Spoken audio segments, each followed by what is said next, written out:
First, this is a nation that invented the light bulb, the telegraph, the television, the telephone, the computer chip, the smartphone, the GPS, the integrated circuit, and even the internet. Basically, we invented everything. What is left? We invented everything. And now it's AI. We invented everything. Does anyone have anything else to say? Right, racist. You know I wasn't going to forget the first true original man. The king, the black American man. The most imitated man in the world. My mother was black pretty much from like birth. Racist America's obsession with the black American man is a confession. A confession that black American men are the blueprint of strength, innovation, and the embodiment of an unbreakable spirit. The entire world fears the black American man, and they all fail at replicating him. The black man's existence is a reference point for all races of men. Let's name 10 reasons why the black man's legacy is the foundation. Dr. Charles R. Drew, the pioneer of the blood bank. He mastered the science of life itself, creating a system that has saved millions of lives globally while being barred from the very system he perfected. Gordon Parks, a man who wielded a camera as his weapon of choice. As a photographer, filmmaker, and writer, he controlled the narrative, capturing the beauty, struggle, and elegance of black life on his own terms, forcing the world to see through his lens. Bayard Rustin, the master strategist and architect of the 1963 March on Washington, an openly gay man who organized one of the most pivotal events in American history, teaching us that the mind behind the movement is just as powerful as the voice at the front. Robert Smalls, the man who stole a Confederate warship. He navigated his way out of enslavement, commandeered a vessel, and delivered its crew to freedom, later becoming a U.S. congressman. Not only did he escape the system, he seized its tools and rewrote his destiny. Dr. Percy Julian, a groundbreaking chemist who pioneered the synthesis of medicinal drugs from plants, creating affordable treatments for glaucoma and arthritis. He fought scientific racism and became one of the first black millionaires, a titan of industry. Aaron Douglas, the leading visual artist of the Harlem Renaissance. He painted a new vision for the black experience, fusing African motifs with modern art to create a powerful visual mythology of black identity and liberation. Benjamin O. Davis Sr., the first black American general in the U.S. Army. He broke a monumental barrier in a hostile institution, paving the way for integrated armed forces through sheer, unyielding excellence and discipline. David Walker, the radical abolitionist who authored Walker's Appeal, a fiery pamphlet that called for enslaved people to rise up and fight for their freedom. He used the power of the printed word as a weapon of insurrection. Dr. Isaac Greggs. When we speak of amazing black American men, we must focus on a pillar in the community. An American hero that saved the lives of young black men and created a space of safety from the government-curated violence in Louisiana. He has educated a large number of the current HBCU and high school band directors of today throughout the entire country. His name is synonymous with transforming the very landscape of HBCU marching band culture, turning musicians into warriors of sound and discipline. Dr. Greggs is the architect who built the iconic identity of Southern University's band, famously known as the Human Jukebox. Under his direction, the band became more than a musical unit. It became a cultural institution known for its precision, power, and unparalleled swagger. From the courtroom to the concert stage, from the laboratory to the literary world, the black man's legacy is one known for world building. Black men are not an option. They are the origin. And they're definitely not a supporting character. They're the main character. Black men are the standard. Black men are the culture creators. Black men are the world's innovators. Black men are the world's leaders. Stand tall in that truth, black men. There's not a man on earth that doesn't want to be you. Hello brothers and sisters, welcome back to the channel. I'm hoping that you are doing great from wherever you're watching us from. Brothers and sisters, I think it is usually good to give credit where it's due. Black Americans deserve their flowers, and I'm not saying just to make them happy, but I'm saying this because this is just the truth, and this is the truth that everyone has to know, that everyone has to be with. If it were not for Black Americans, a lot of things could have not happened. Majorly things that even our history books don't tell us, and the lies that we have been told about black people.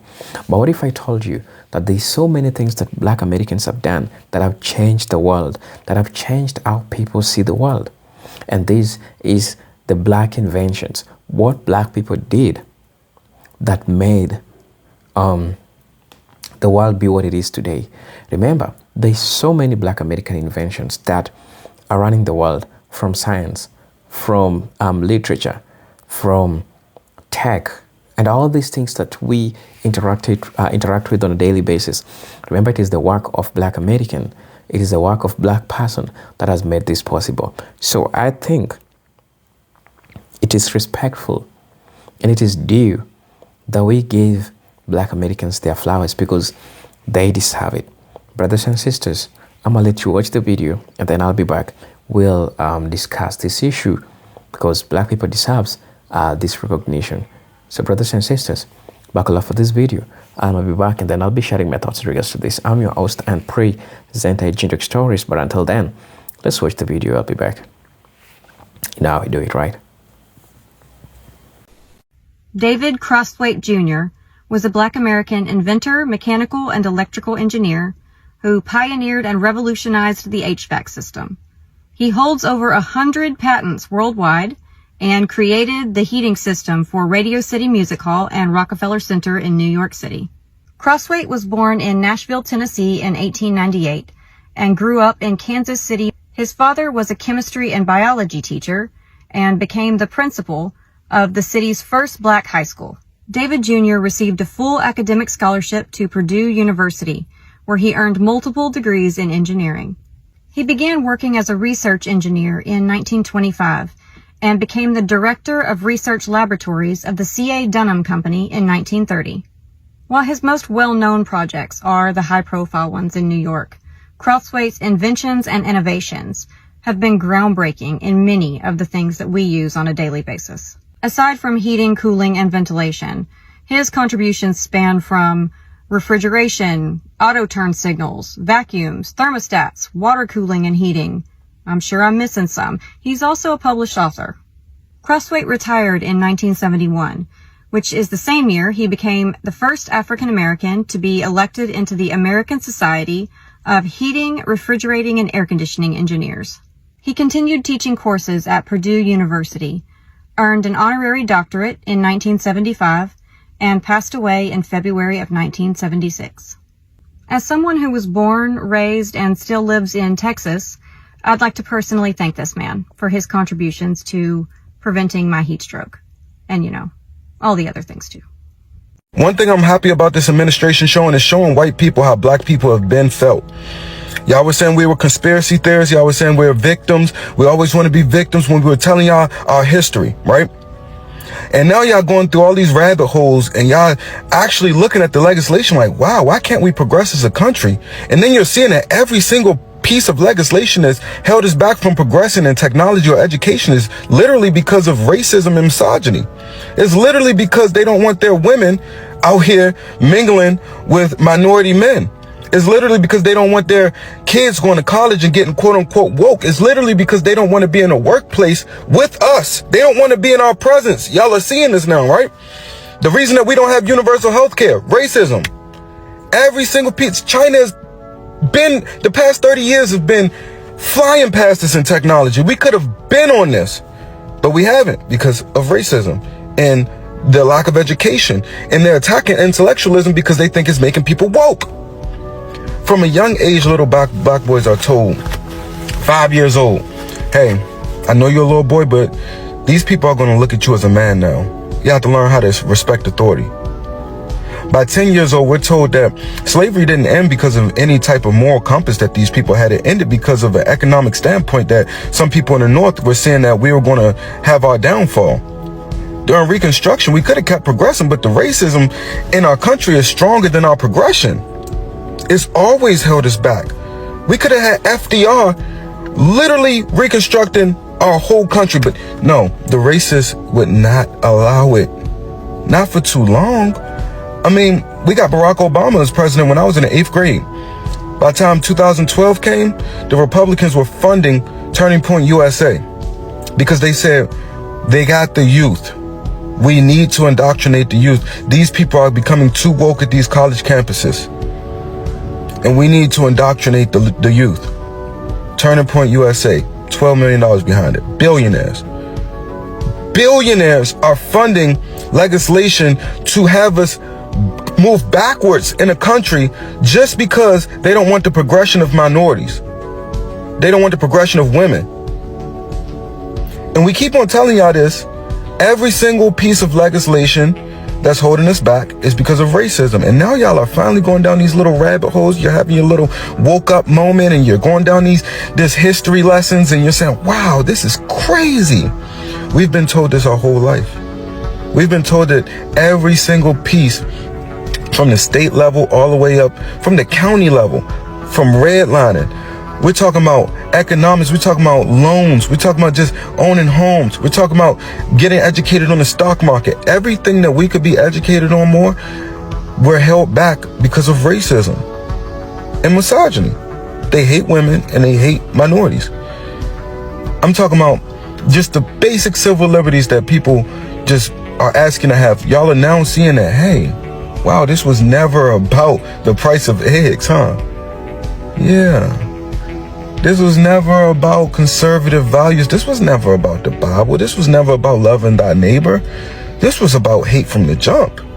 And I think you all are finally seeing it, that we're not victims. We're not always playing the victim. We're actually, the fact that we're actually still resilient after all of these years, when we could really be getting a lot worse. And we keep on progressive. And the fact that black women are leading the demographics in the most educated, and black men are more and more getting educated and going to trade school and going to college now, they hate it. We're actually progressing. Every single time you look up, we're progressing. And they don't like that. Because a white man should be able to go to state college because his father went there and his father donated to the college and he got him through college after he cheated through school, and he should be able to get a job at an entry level at a big financial firm, right? But the black woman went out and got a double bachelor's, a master's degree, and sometimes even a doctorate just to get the same job and get paid less. And now they're saying that they're not qualified. Now y'all seeing, y'all going down these rabbit holes, y'all looking like, wow, what do they mean they're not qualified? I'm looking at their qualifications. They look qualified. They got the experience, they got the internships, they got the education. They come from the neighborhoods, they come from the communities, they come from the county that they're trying to represent, and they still saying that they're not qualified. Are y'all paying attention? There's black men swinging from trees in the South in 2025, and y'all said the racism was over. Are y'all paying attention now? I don't think y'all was paying attention before. I just thought, you know what I'm saying? You know? Political leaders, Democratic political leaders, they ran in their house and unalived them in cold blood, and no national news was saying a fucking word. But the Turning Point guy that got funded by the billionaires to indoctrinate the youth for the Republican Party get hit in the neck, and now what? Erica Kirk was in them pageants. Now y'all seeing, they just conspiracy theorists. Erica Kirk was in them pageants, them Trump pageants. It's all coming together now. Everything's adding up. Those files are coming out. Another billionaire in New York, a finance billionaire, just got caught up torturing women in his building. It's all coming out. These people are pigs. They're racist. They're misogynist. They love little girls. They love little boys. The groypers, every single one of them are disgusting. I think we need to separate the country because I don't want to live with them no more. Before 1897, railroad workers lost hands and arms every single day connecting train cars manually. A black inventor solved it, and they tried to steal his patent. His invention is on every train in the world. But you've never heard his name. Keep watching. His name was Andrew Jackson Beard. He was born enslaved in Alabama in 1849. After emancipation, Beard worked on the railroads and witnessed horrific injuries daily. Workers had to stand between moving train cars to manually link them with heavy pins.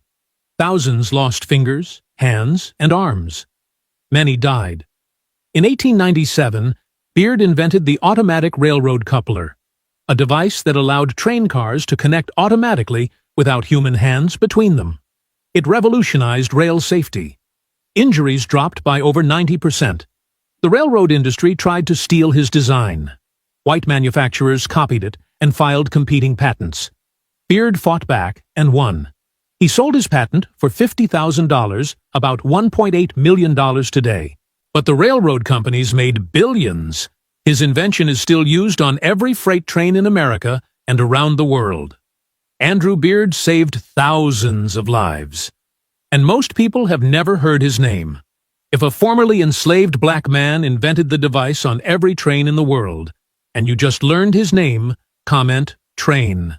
Share and follow because black inventors saved lives, and white companies got rich while erasing them. All right, racists, let's wrap things up. We have come to the conclusion that black people have created just about everything, which factually makes them the original people. And I'm sure that the belief system in the social studies coded history has you assuming differently. But since some of you believed that the black American inventions were only historic, let's dispel that ideology right now. Here is who is inventing in the modern times. Janet Emerson Bashan. She obtained the patent for Linkline, a web app that manages workplace discrimination claims. She is the first black woman to patent a web-based platform. Mark Dean, the co-inventor of the IBM PC, the color monitor, and first gigahertz microprocessor.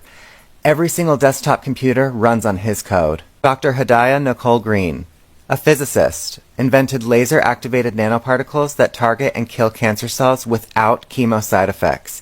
Cutting-edge medicine with precision. Bonnie Johnson, the Super Soaker creator, who's now building the JTEC heat-to-electricity converter for green energy. And last but definitely not least, Lanny Smoot, Disney Imagineer with 100+ patents, lightsabers, BB-8 systems, Holotile AR/VR.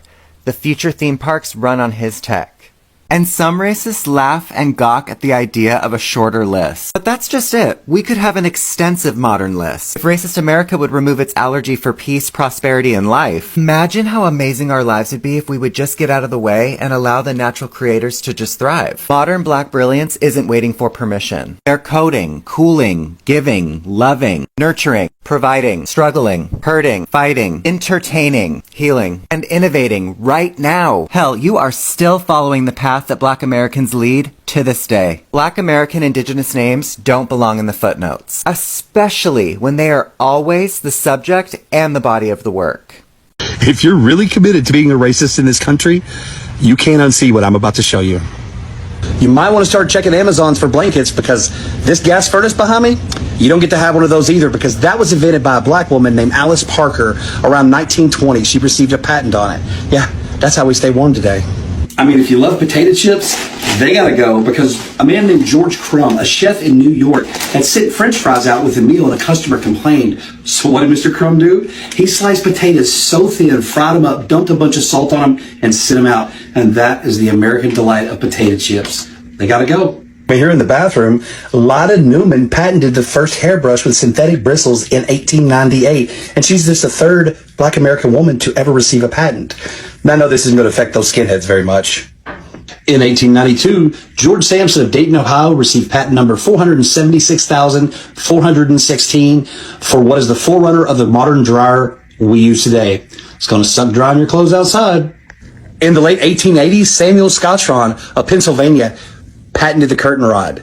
Woo, let's go piss off some white girls. It's going to be really hard to plan racist rallies without a color monitor. Invented by Mark Dean, an engineer at IBM, he is also on 3 of the original 9 patents of the IBM PC that came out in 1981. Did you know in 1897, Albert Crowell in Pittsburgh, Pennsylvania, developed the mechanized ice cream scoop? You know, the click-click that separates the ice cream from the spoon, changing the way ice cream is served. And if you're racist and an ice cream lover, it's going to get worse. I told you it's going to get worse. Augustus Jackson, the father of ice cream, pioneered many of the methods we have today to enjoy ice cream, including the way we salt it.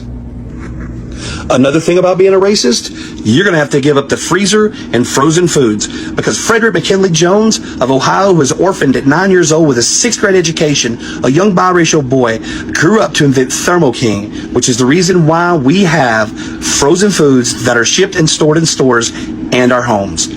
You got to give up ice cream and frozen pieces? So if you still want to be a racist, there are some things you're going to need to purge from your life. If you would, just put it out on the curb. I'll send some trucks around to pick it up, and we'll go give it to real Americans who really need it.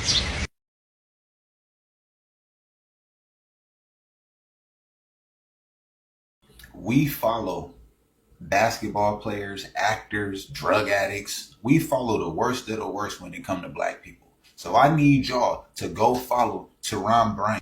I invented a self-defense device. I call it Plop, and it can do multiple things.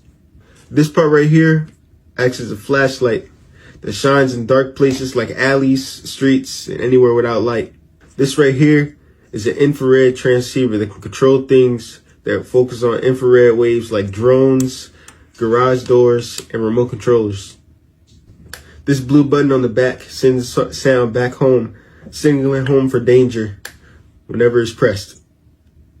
And finally, the humidifier module on the top and on the side that sprays out a non-lethal substance that helps you stay safe. Thank you for watching. Like, follow, and subscribe, and let me know what you want to see next. We need to start supporting people like him, Julian Brown, that other black man who made that water machine that can take the atmosphere and the air and turn it into clean drinking water. Okay?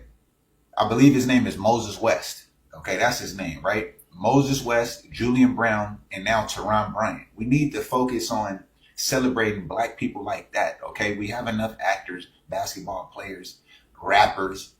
That shit is old and played, all right?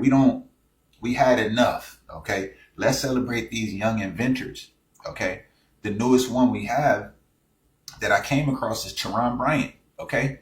His little device does multiple things. It detects drones and it do a lot of different things, okay? It's a self-defense mechanism device, okay? And I just thought that it was dope. And we need more people like him. We need people like him to be put in the faces, right? We don't need another basketball player. We don't need another nigga catching touchdown. That's cool, right? We love y'all. But we need to be changing the narrative. So we need people like them that's inventing stuff. We've been doing it since day one, okay? There's thousands of black inventors that don't get no shine. They don't get no publicity or nothing. They push to the back burner, okay? And it's not cool. So follow this young man, all right? Follow him, watch his journey. We need more people like this, bro. So for these whites only communities that are starting in Arkansas and Missouri, when you say no blacks allowed, that's fine, but just make sure that it also includes black inventions. So a couple of things that I don't want to see in these white only communities. If you're going to have a house, no home security system, okay? Just get you a German Shepherd and have him protect y'all. No home security system, okay? That was a black invention. Only stop signs in the white-only communities. I don't want to see no traffic lights. Black man came up with that. Only stop signs for you guys. I don't want to see your little racist children playing with super soakers or eating peanut butter. Black and black, okay? Jelly sandwiches for your little racist-ass kids. Only jelly, no peanut butter. No potato chips. I don't give it that. You better pack celery in they damn lunch bags. No potato chips. If you need to dry your clothes, use a clothesline, okay? You are not allowed to use a clothes dryer. That is a black invention. If there's a fire, a bucket and some water, that's what you're allowed to use because the fire extinguisher was invented by a black man. If you have your little racist cookouts, no folding chairs. Sit your ass on the ground. Summertime. Don't want to see any AC units. Go to Walmart, Lowe's, Home Depot, get you a good fan. No AC units in the whites only community. If you go play golf with your little racist buddies, you better hit that bitch off the ground. You are not allowed to use golf tees. Black invention. If you're riding a horse, you want to go get your little racist horse and go on a little racist ride, you are not allowed to use a saddle. Sit your ass on that horse bareback, and I hope your nuts hurt. If you need to iron your clothes, iron them shits on the bed or on the floor. You are not allowed to use an ironing board. For all doors, they better be push and pull. You are not allowed to have a doorknob. Black invention. If you need to do something with your hair, comb it. You are not allowed to use a hairbrush. That is a black invention. You spill something on the floor, get you some good high absorbent paper towels and wipe that shit up. You are not allowed to use a mop. That is a black invention. And how about this? You're not allowed to wear shoes. You better find a good pair of sandals. Shoes, the modern day shoe technology was invented by a black man. That's right, I said it. And when you eat your little racist dinner at night, eat that shit on newspaper on the floor because you're not allowed to eat at the kitchen table, which is also a black invention. So enjoy your white communities. Just be in mind that if you don't want blacks there, make sure you don't have black shit there either. Did you know that a black American man named Dr. James Parsons helped invent stainless steel? Yeah, his research and development of rust-resistant metals led to the development of stainless steel. Dr. James Parsons was born in Dayton, Ohio in 1900. His father was a butler for an executive at a metals manufacturing company in Dayton. As a child, Dr. Parsons was a highly advanced mathematician, and he caught the attention of the executive at this metals manufacturing company. Because of this, he was able to get a job at this metals manufacturing company after high school, while also attending a Polytechnic Institute in New York, where he was able to study electrical engineering and metallurgy. After graduating from this institute, the metals manufacturing company in Dayton, Ohio, gave him a promotion. He started working with aluminum bronze, and by 1927, when he was about 27 years old, he received the Science Award for advances he made with rust-resistant or non-corrosive metals. And in the 1930s, he would invent Durament 20 stainless steel alloy. This became the basis for the production of stainless steel. Imagine our society today without Dr. Parsons' contributions.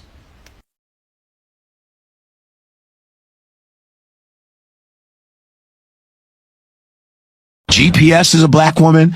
3D imaging is a black woman. Laser eye surgery is a black woman. Escalator is a black inventor. Elevator is a black inventor. The roller coaster is Granville T. Woods. Roller coaster, everything. The cell phone. The cell phone. I was just watching the thing on the cell phone. Our video games is Jerry Lawson in Silicon Valley. They try not to mention him, but he's the reason why we have Xbox, Atari. He did the first, before Atari, the F1 series. Jerry Lawson, a black dude who invented home videos, sanitary napkins. It's a woman. Our ADT, our security system, is a black woman in Queens, Mary Van Brighton. In 1966, she invented the home security. You're talking about open heart surgery, Daniel Hale, plasma, Charles Drew. We can keep going. Surgical equipment, black people inventing, just constantly inventing, and they took everything and lied. But now things are coming into the light with all these black inventors.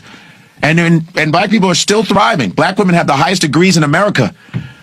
Highest degrees in America. These are the same women that were operated on with no anesthesia on their vaginas by that Dr. Mims guy who they just took down his statue in New York.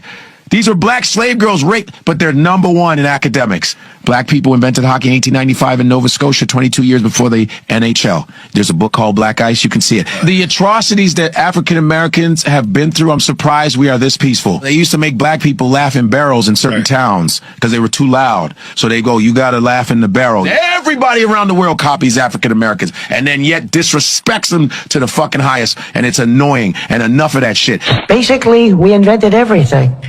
What is left? We invented everything. And now it's AI. We invented everything. Wait, does anyone have... To all the black people in Tampa that's surprised that Robles Park was built on a black cemetery, it'll really blow y'all mind the amount of housing projects in America that are built on black cemeteries. And this is also why I say when these discoveries happen to dig them up and dig their Native American burials up, because the truth can very easily be proven. So for all the white people who have the notion that y'all invented country and rock, you're so in the capital of country music stands the National. National means funded by the government. Funded by the government, right? The National African American Music Museum. And in that museum, in the capital of country, there is a 10-minute video at the beginning of the exhibit that tells you we created every American music genre that exists. We created it all. Y'all couldn't do nothing. Y'all are soulless and rhythmless. You steal, you colonize, you infest, you're parasites. Y'all did not invent shit. Nothing. Not techno, not pop, not country, not rock. None of it. None of it. Holy fucking shit, bro. Hi guys, my name is Cortrell Wingfield from Louisville, Kentucky, and I am a 24-year-old inventor who invented a small kitchen appliance all from a dream. I mean, literally a dream. I woke up in the middle of the night and wrote it down. And now I'm here. Boom. We got this nice little cake that we're about to put on the swarmer. And y'all, it's about to be so warm, so moist. So let's see how it goes. I done jacked up the icing, but that's okay. That's how it looks when it's charging, y'all. I just wanted to show you all what it looks like, because I don't think I've ever showed you all. So that's the percentage that it's on right now, and then it does like that. But you can also use it while it's plugged into the wall, or you can use it on solely battery power. And turn this on, all you gotta do is hold it down. Boom. We're gonna put this one on 150 degrees. Don't that look good? Boom shakalaka. Now you can use it with it just on the plate with no top on it. It'll still make the bottom of it warm, but I do recommend having the top on it because it'll allow the heat to circulate all around it. Cake is actually kind of tall, so if I put this one on there, it's kind of going to be right on there, but you can still use it. And took it off the charger, so go ahead and get into the aesthetic. The large one, y'all, I just put it on the charger. It's literally identical to this one. It's just a little bit larger. So if you have other things that you want to put on here, a taller cake, because this one is taller than this one. So this is more so for like brownies, cookies, small pastries, stuff like that. You can still put a cake on there, but this one is the huge one where you can put tons of stuff on there. For you all who are looking to pre-order this dessert warmer display, you can literally just click the link in my bio. It is very easy to find the website. It's just called dessertwarmer.com. So we're going to be shipping for October 2025, so you can have this warmer for the holidays. You can put foods, tortillas. I've seen all types of stuff that y'all been commenting down below, but this is fully digital. It has a 3 to 4 hour timer. It goes up to 180 degrees. You can actually adjust the temperature at any time, really. And then you can use it on battery power because it has a built-in battery into this base, or you can use it plugged into the wall. I really like that because some places, like a middle of a dining room table, you don't have a plug, right? So you can put this on there and it'll last for dinner, or like I said, if you have it on a buffet table, you just want to plug it up, you can go ahead and do that too. Without the top, this is so sleek and so nice. Don't you think so, River? I don't know, he just looking. But yeah, one on here. Let's go ahead and get the rest. Turn this one on up to 180 degrees. Let's go ahead and put that top on there. If you want to go ahead and pre-order this, go ahead and click the link in my bio. It is dessertwarmer.com, and y'all, I am just so excited to bring this to the market. I did not know that my last video would do so many different views, but like I said, God is good. I can't wait to get this in the hands of you all because you guys are going to love it. It is a great product that the Lord gave me, and I give him all the glory and the honor because it is due his name. Alright, racists, let's talk about your obsession with the sound of melanin. Racist America's #1 export has been propagandized as democracy and colonization. But what America truly exports is the Black indigenous sound. From the soulful vibration of the blues to the digitized pulse of rap, Black indigenous Americans didn't just shape American music, they are American music. But racist America has a compulsive disorder. It can't stop fetishizing Black music, while simultaneously erasing the fact that Black people created it. And we continue to have other races join in on this erasure, namely Mexicans, Siberian Americans, and even Africans. Let's break the spell. Here's every genre that they pretend Black people didn't create. The blues, born from the moans of the plantation, baptized in Black Southern sorrow.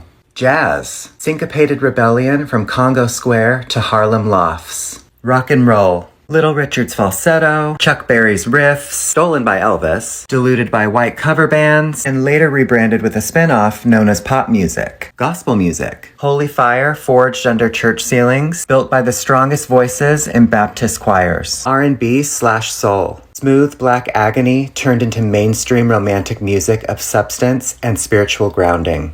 Hip-hop, Bronx Revolution with vinyl fists and freestyle flows. House music, Chicago's queer Black club sanctuaries made global before they were even credited. Techno, Detroit's sonic rebellion, gutted and Europeanized until the origin was forgotten, now known as EDM. Funk, the body's war cry against structural oppression, now played in Target commercials. Country, where Black men guitarists introduced the banjo, fingerpicking style, and even using the harmonica to create a genre now being cosplayed by DIY flannel muscle shirts, and 50 of the same artists making the same songs about F-150s and how superior their white trashism truly is. Disco, Black resistance reduced to hard drugs, eroticism, and Studio 54. Rap/trap, the sound of survival from zones of extraction, forced poverty, encouraged violence, and criminal influence. Now TikTok background noise for teens in suburbia. Drill. Born from Chicago's ghosts, now mimicked by British imitators who treat black mortality as aesthetic. And now, we're watching these very same genres be weaponized against black indigenous people. Record labels sign white mediocrity instead of black brilliance. Platforms boost blue-eyed aesthetic covers over the voices that birthed the sound. White K-pop fans pretend that blackness was never part of the recipe. EDM bros pretend that Detroit never happened. Elvis is still called the king, while Big Mama Thornton remains a footnote. Every time black sound breaks through, whiteness follows with paperwork, patents, publishing rights, and press kits designed to disconnect the music from the people who lived it. I wouldn't even call this theft. It's epistemicide. It's turning black sonic memory into a playground for white consumption. Black Americans didn't ask to be the backbone of American culture. In fact, they never asked anyone for anything. If you're African American, to the front, I got something to say. So last year, Kaisa and I made a video about African Americans saying that y'all are just black, y'all got no culture, y'all not Jamaican, y'all not Trini, y'all not Cuban, y'all just black American. And that video resurfaced this year as he was just at the BET Award,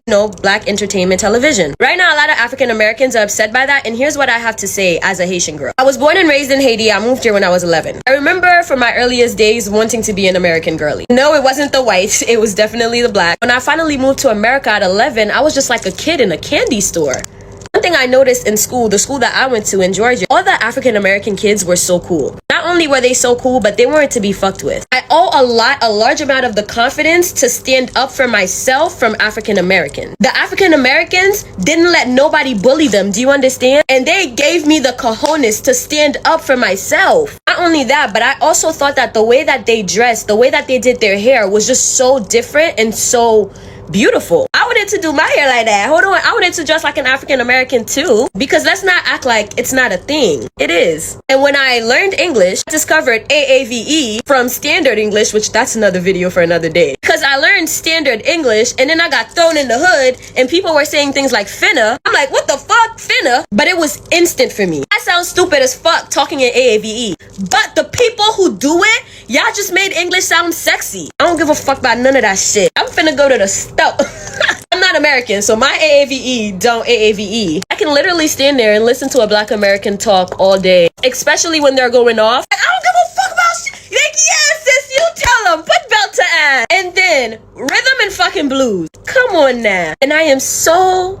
ashamed to say this, but because I spent a lot of my time wanting to be a part of American culture, I grew to like American music more than I did my own, and I'm so ashamed to say it. Now it's like a little bit more evened out, but I love rap. I be listening to Gunman Tune, I listen to Sexy Red, I listen to Mariah Carey during Christmas, even the vagabond stuff, I don't know. Like the things that people consider ghetto or ratchet, I'm just like I don't know, I love the ghetto shit. I love me my unapologetically black people, and also soul food, that should honestly speak for itself. African Americans created and carried the culture in America. And not only have they done that successfully, but they went fucking viral doing it. I be watching Young, Famous, and African, and I be like, yo, with the budget that y'all have, there's no way y'all wigs is still looking like this in 2025. Somebody get an American on set. I don't feel the same way as Kai as a fellow Caribbean girly. A lot of us don't feel like that. I really wanted to take this time to big up my African American as I'm sitting here in Black People's America. I don't think my existence here would be possible if it wasn't for all the work that you guys and your ancestors have been doing. So hats off to my African Americans. Anyway, be kind to one another from your favorite Haitian homegirl. Black people are the first people. Black people are the mothers and fathers of everybody on this planet.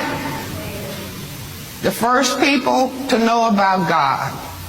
The first people to be mathematicians, architects, scientists, philosophers, to know about astronomy. But when the people who classify themselves as white started taking over, they knew of the critical importance in the area of religion of telling people, the whole world of colored people, that God was white. If you didn't know that Jim Crow wasn't just the name they made up for the laws, but actually the name of a character in a minstrel show. You know, minstrel shows, most popular form of entertainment in the 20th century, and they would all like wear blackface, you know, like rub tar and burnt cork and dressed up in ripped up rags. That's what Jim Crow was. But there was another character that was the counterpart to Jim Crow. He was called Zip Coon. And basically, while Jim Crow was supposed to be the country folk who, you know, couldn't put a string of words together and all he could do was like dance and celebrate, Zip Coon was supposed to be the epitome of black society, of the elites. And so he would wear these really nice, fancy clothes and make these long speeches, but they'd all be malapropisms. Malapropism is like, you meant to say bon appetit, but you said bon apple teeth, and you don't understand that you said it wrong, and so you don't understand why everybody is laughing at you. Right? And so that's how they construct this character, that he is so lacking of communication skills that he purely speaks in gibberish and believes everyone can understand it. That's so interesting as a myth to spread about a group of people that created their own dialect. AAVE, African American Vernacular English, Ebonics, African American English, whatever you want to call it, because you know what a spoken language would never be? An acronym. Right? It would never break down into like individualized letters that represent the words because it could not be written. They would not let the enslaved people read and write. And that is why they had to create such a covert language where you could speak to someone who the message was intended for and they would understand it, but somebody who the message wasn't intended for would not perceive anything you were saying. So then, of course, the white people took this and they said, oh, we don't get it, so they're not saying anything. Where else does Zip Coon show up? Well, everywhere, because his titular song, called Zip Coon, is the melody of Zippity-Doo-Dah-Day. It's also the melody of the ice cream truck song, but it's like not taken directly from Zip Coon. There was a little stopover point where, and I'm going to try and say it nice this time because my last video got banned. The song, the ice cream truck song, is just the melody to Love a Watermelon, Ha, Ha, Ha. Swear.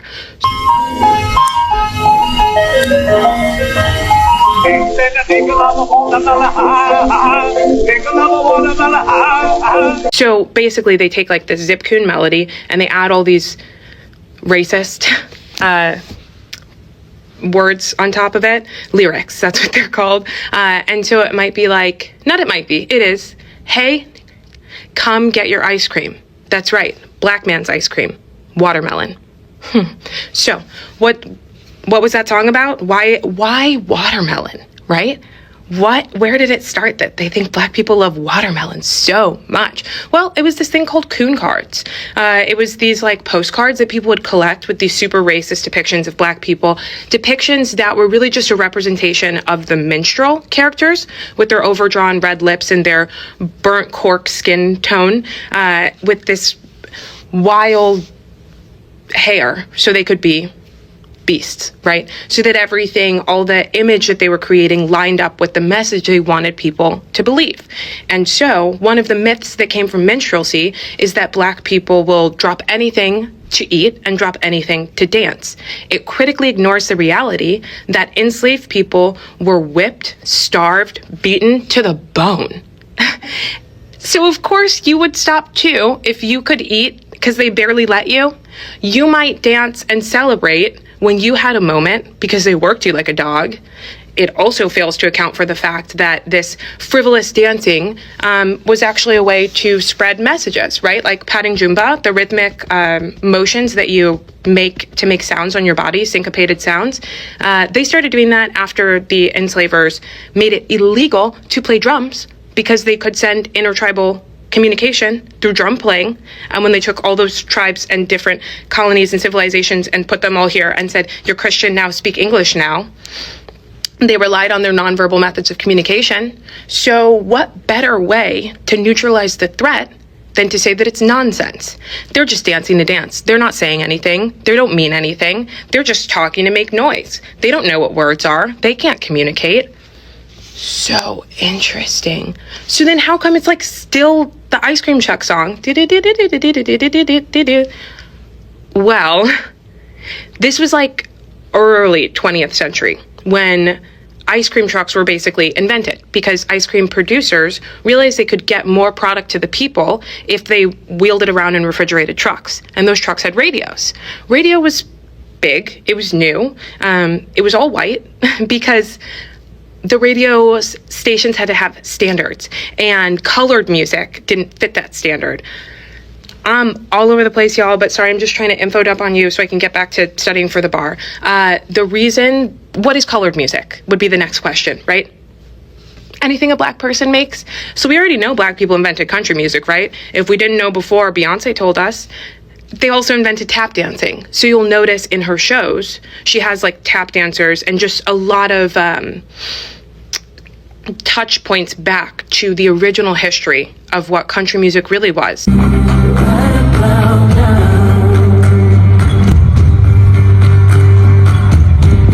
Because country music's like banjo. Hello brothers and sisters, welcome back to the channel. I'm hoping that you are doing great from wherever you're watching me from. Brothers and sisters, we all agree that from watching the video, Black Americans have done enormous contribution to the growth of the United States and even to the entire world, as they stand as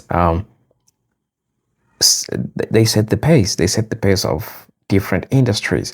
So brothers and sisters, I thought that I will also share what people said in regards to this, because I believe that it's important when we get to like talk about all these issues and talk about what people are trying to say about black people. So somebody called Baron D. Williams says that white America here, America will not be the great country it would without black Americans. They contribute a lot to the American culture, science, human rights, military, tech. Nearly every aspect of America has been improved by black Americans. More people need to be more aware of this, and I agree, because this is truth, right? Somebody said that great book, Black Inventors, crafting over 200 years of success. Get a copy. Don't let anyone tell us what we are, who we aren't, because we are the geniuses. That's black Americans, right? So somebody said that it's taken the world 10 years to learn what black people in America have learned painfully over hundreds of years. Racism is the reason, and everything else is the excuse. That's what they tell you, right? Somebody also came and said that, and this is why they are always so mad. They, after all they did to keep us down, we still found ways to survive and thrive.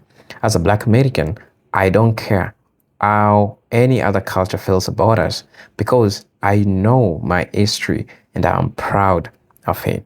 Kudos to this woman and to other black people that think great of themselves. So somebody came and said that it's amazing that throughout all of my academics in school, I never was taught or even introduced to none of these people.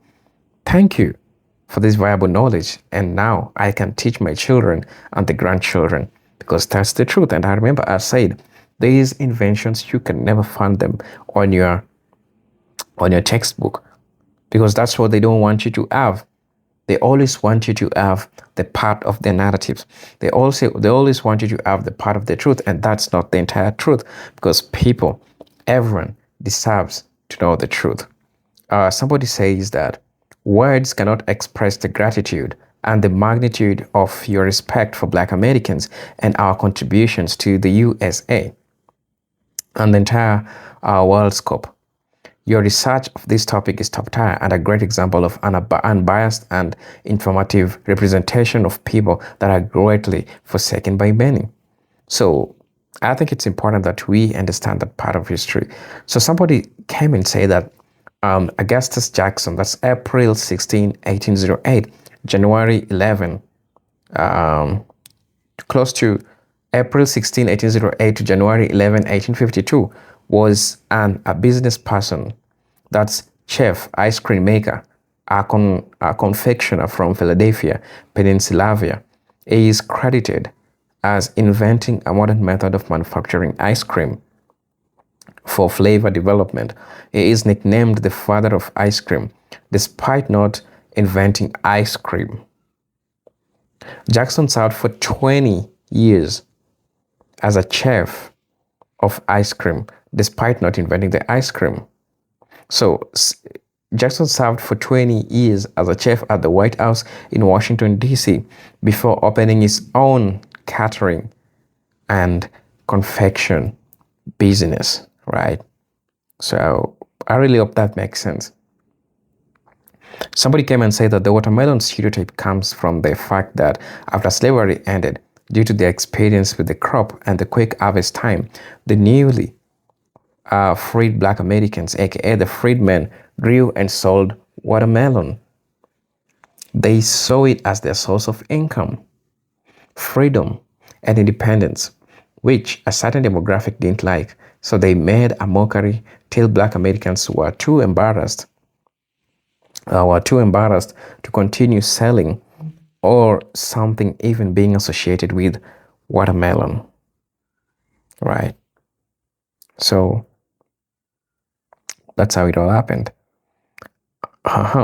Somebody came and said that no, Black man didn't invent the original elevator, but African American inventor Alexander Miles invented the crucial automatic elevator, designed elevator door system in 1887, making elevators much safer by preventing people from falling into open shafts, a design still influencing modern elevators. His patent for improvements in elevators used a belt and drum system to ensure that doors closed automatically with the car, solving a major safety hazard. So there's so much people are trying to share about these inventions.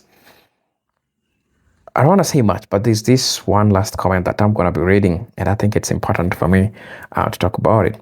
The Black population generates 1.6 trillion per annum, about starting to invest a large percentage of that capital for the next century in Black-owned venture capital, firms where startups, SMS, RDN, and development companies can access fundings, and taking majority share of other companies that generate healthy cash flows. That will be a new renaissance of an independent financial powerhouse. I'm not suggesting we forget, but change demands sacrifice, control spending power where it's beneficial for the community, and learn skills for the future. Instead of wasting valuable time, take control. So brothers and sisters, please let me know what you think and feel about this video. Let me see you in my next video. Peace, love, and harmony. Salute.